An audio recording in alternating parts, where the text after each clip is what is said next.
Hey guys, it's Ted Bogert. We're back with the Ted Show. I have this amazing gentleman all the way from the Middle East. We're going to talk about the current scene of food and beverage hospitality in the Middle East with the one and only charming, gentlemanly, very professional looking, and very patient Harish Chander. What's up, my friend? How are you? Sir, I'm keeping very well. Thank you for inviting me to the show.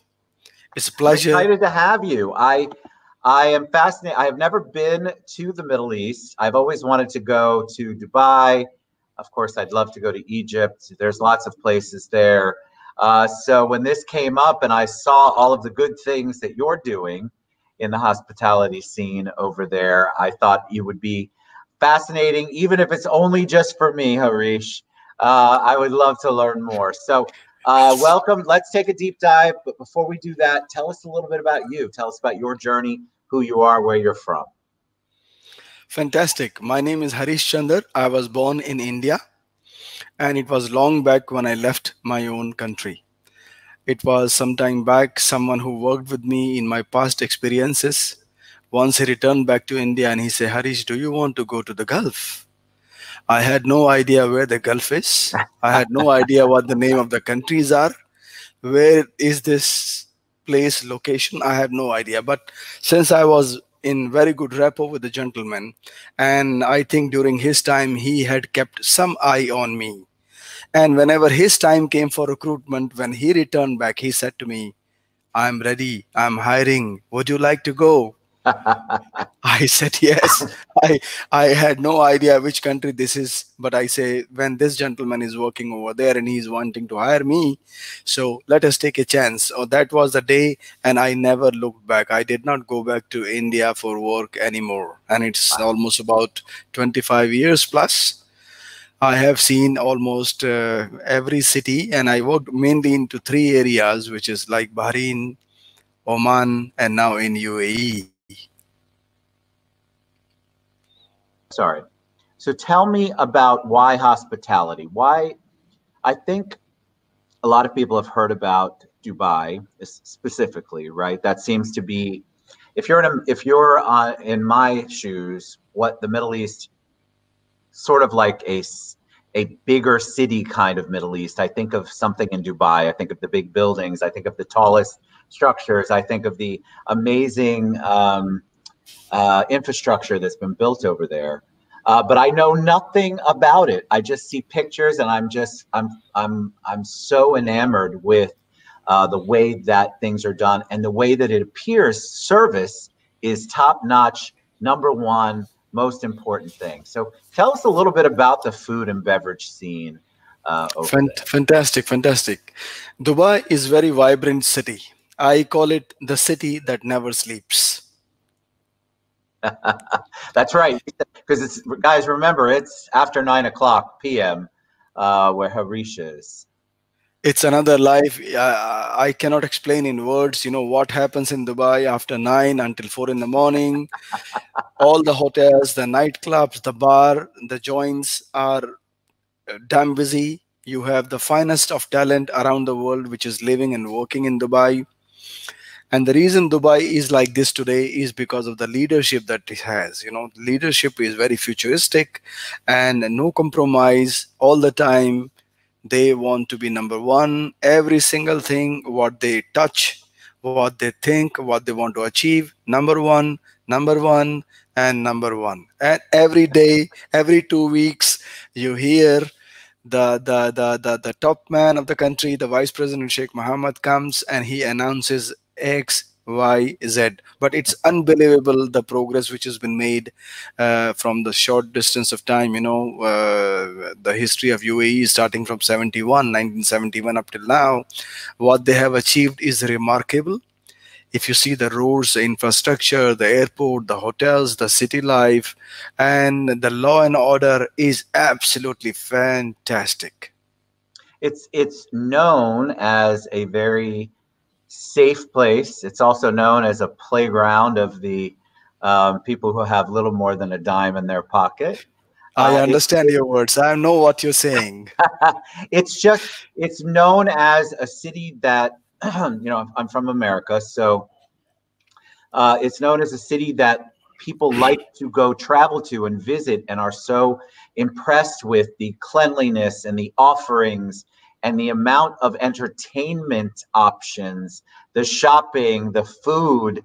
It's a destination, I think, that you all have created out of not a whole lot starting back in Mr. 1971. Ted, Mr. Ted, you will not believe the restaurants here, the dining venues here, let it be indoor or outdoor, or the nightclubs or the cafes or discotheque, or you call it al fresco style or whichever style, is mind blowing. Every restaurant, the concept wise or the food offering wise or the service wise, they are competing with each other, and they are very alert.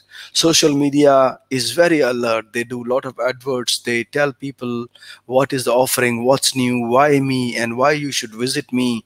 Plenty of loyalty program, plenty of social media post, and then wherever you see very high standards. This is something, it is only possible because the kind of talent is available here. You see, the society is very cosmo. We do not have people from one country. Dubai is a mixed culture. Not only the nationals, of course, nationals are very brilliant. They are very smart. They have, huge, big qualification from all around the world, and the leadership is supporting them.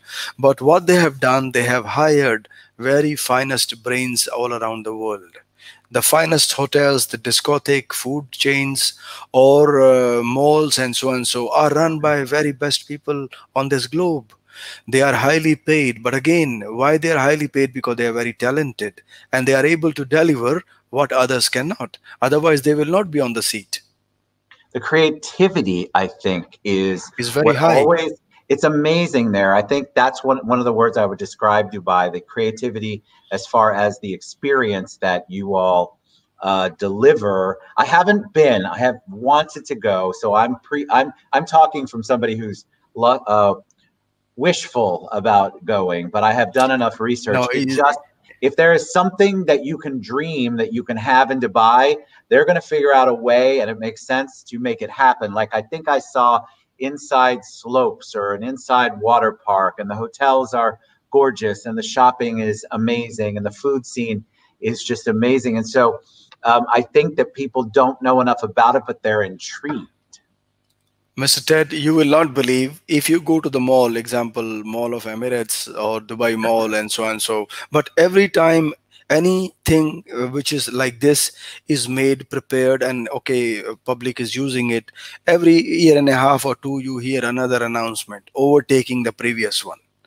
Every time you talk about the hotels, malls, you talk about islands in the middle of the ocean, you talk about the palm, you talk about the skydiving, you talk about the flying man. I don't know, every single thing that you can ever imagine is available in Dubai. As long as you're working good, you have a good salary, you have good benefit, and you are not messing with the law. This is very essential, because the country progresses when the law and order is perfect. This is absolutely fantastic about Dubai. If you mess with the law, very soon police is going to keep hand on you. Let it be on the road, let it be on the bar, hotels, and they are using lot of techie gadgets. You'll be amazed wherever you go. You are tracked. You are not eluded from the people. You are seen, monitored, watched. But again, it's an experience you must see. Dubai airport and the city is absolutely unbelievable. And the hotels, you see, every time when we have a hotels coming up, which chain of the country of the world is not here? You talk about Shangri-La, Four Seasons, Mandarin, One and Only, and I don't know what not. Everything is available here. As long as you have a cash, you have a good salary, this is the finest. So tell us your role. What do you do? You're obviously in hospitality, and we did a little description of you in the promo, but tell us what your role is there. And then, guys, we're going to share a video after we finish the show where Harish talks a little bit about what he does, but I'd still like to hear the live version of that. What's your role over there? It almost seems you're very active on LinkedIn. You're very active and engaging people from all over the world, which is a big kudos to you, by the way. Thank you. But Thank you for the what's your compliments. role? What do you do? What do you do over there in the hospitality world? Right. Currently, my role has been made redundant. I'm looking for a new role. And my last role was section head for food and beverage in the company called ADNOC. It's an oil and gas company, but again, it has a hospitality, area. So I was looking after as a food and beverage section head in the ADNOC. And ADNOC is, very prime company around the world. If you see Emirates, ADNOC has a top of the top company name. So I am basically food and beverage man related with the hotels, very glorious past, fantastic hotel chains on my CV. I worked with the Sheraton. I worked with, Ritz-Carlton, Intercontinental. I worked with Gulf Hotel, and finest places are on my CV. Okay, thank you for the compliment for the LinkedIn. Yes, I'm active because I like to engage with people. I like to learn what they do, and they inspire me. Very best thing you can do with somebody is to follow, see what do they do, how do they do, how did they rise in their life, what is their success story.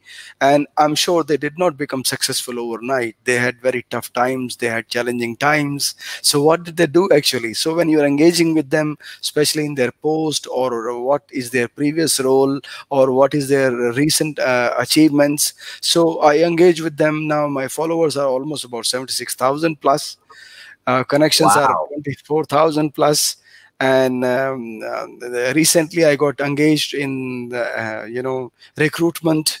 Since I have a good know-how of the hotel hierarchy, understand the job descriptions, I know the procedure of recruitment. So I got into this recently, and I'm exploring multiple things in this phase of time until the time I'm successful once again. Fantastic. I mean, I don't know. I know somebody is going to swoop you up, no doubt in my mind. I want to ask you, I'm curious about the cuisine. We had a question before we went live, a couple of questions about, all right, so I want to take a trip. I'm loving what you're saying, but I've never been. I don't know anyone there. What's the best way for, I'm in America, so I'll use Americans. What's the best way for somebody from the US to figure out where they should go? Is there a travel agency? Is it better to reach out to the hotels? Is it better to reach out to somebody who knows the ins and outs like you? If somebody's really fascinated by it, wants to come over and experience, what should If they I do? was you, if I was you, I would look for somebody who's living in the city already, because this person would know the area of interest. He would know the key places to go to, not only those places where the hotels will recommend to go because they have commissions, because they get a share of transferring that traffic onto that area. So if somebody who you know in the city, you can tell him, okay, I have a trip of 6 nights, 7 days, example, and I want to cover two destinations every day. More than two you don't have to cover, because otherwise you will be very tired, haggard, and you are not able to really grasp the city. And then use public transport, use taxis in the city. Do not drive, because when you drive, you're looking for parking space, hassles, you may make an accident or so and so. But when you are going in the city taxis, first of all, they know the shortest route, they know where Yes, to take you. And while they are driving you to the destination, they talk about the city, because they are ambassador of the city. yes. I They love will tell that. you what you expect when you arrive there. So it's best to take help of somebody who's living in the city. You can explain briefly, okay, this is my plan when I'm going to be there for 4 nights, 5 nights, 6 nights. And mainly I'm going to see either hotels, place of interest, museums, or I will do shopping of the gold. Gold is, a very must here. Whoever comes to Dubai, they always buy a lot of gold. I love it. I think that people, when they think of um, higher up vacation, they think of extravagance or enjoying themselves, and also business opportunities. I believe that people think of the whole area of Dubai first. I feel like that is the most, in our minds, our impressions and our travels, the most modern, more metropolitan place to go. in the Middle East to kind of experience, but you're going to get an experience there that you're not going to get anywhere else. It is very true. Yeah, it has a reputation such as that because this is how Dubai has built itself. And then not many people know the capital of UAE is Abu Dhabi. Everyone knows Dubai because Dubai has a very vibrant lifestyle. It has multiple buildings, hotels. I don't know, you name anything, even safari, Dubai has it. You ask about ski, they have it. You ask about parachute, jumping, this, that, they have every single thing. And every day, Sheikh Mohammed the ruler, he makes this city the best possible for the citizen and the workers, those who are working here. It's one cosmos society, but very nicely binding together, respecting together, living together in a perfect harmony. So, Harish, if somebody wants to reach out to you, wants to learn more, maybe we're going to see a lot of people who follow the show that might be over there. Maybe they're in hiring mode. I don't know, but that's always my goal. If they are hiring, they can always connect with me with one line. And exactly. I am very reachable. What's the best way? Well, one simple invitation on the LinkedIn, or they can find my email on the LinkedIn, and they can write it to me. And if there is any area of concern, even F&B consultancy or any other thing that called problem solving, wherever I can assist them, I'm very open-minded. I'm a quick icebreaker. Since I come from the hospitality industry, it is very easy for me to connect with them. I can find out, the tone in the message. How eager they are to connect with me, what could be their motive to connect with me, and if I am the right person to help and assist them. So if anybody wants to connect with me through the show of Mr. Tech Bhagat, I'll be lucky one. I'll be very happy. We're very, very, very excited you came on the show. I'm fascinated. I really want to travel to Dubai. And so thank you for sharing a little slice of your world. Harish Chander, you can find him on LinkedIn. I've put all of his links everywhere, but we'll do it again when we share the show. Thank you so much for coming on and give me a little bit of wanderlust about travel, because that is one place in the world I have not been, and I'm fascinated by it. I hope to be your host if ever you are here, and if I'm close to Dubai, I would like to host you and take you around in the city, and it's gonna be a really good experience. But thank you again for giving me so much time, respect, and honor to be in the show before you. Absolutely. Thank you. I'm the one that's honored. All right. Harish Chander, you guys reach out to him, please. If you're over there, I have friends that are in hospitality over there, and I just don't know what they do. So we're going to tag the heck out of this on LinkedIn and make sure people see you. You're a joy. Thank you so much for sharing with us. I appreciated a new view. We need to be educated, guys. Travel's coming back, so let's embrace it. It's a great way to help all of our economies safely, of course. All right. Thanks, Harish. I hope we all overcome this COVID effect and come back to the normal life. No more wearing masks, and the economy comes back. Everybody has more jobs. Everybody's earning, and more happiness for everyone. Yes, that's our goal. All right. Thank you so much, my friend. You guys reach out to him. He's a wealth of information, and he's obviously a good guy. So let's give him the love and support. See you later, my friend. You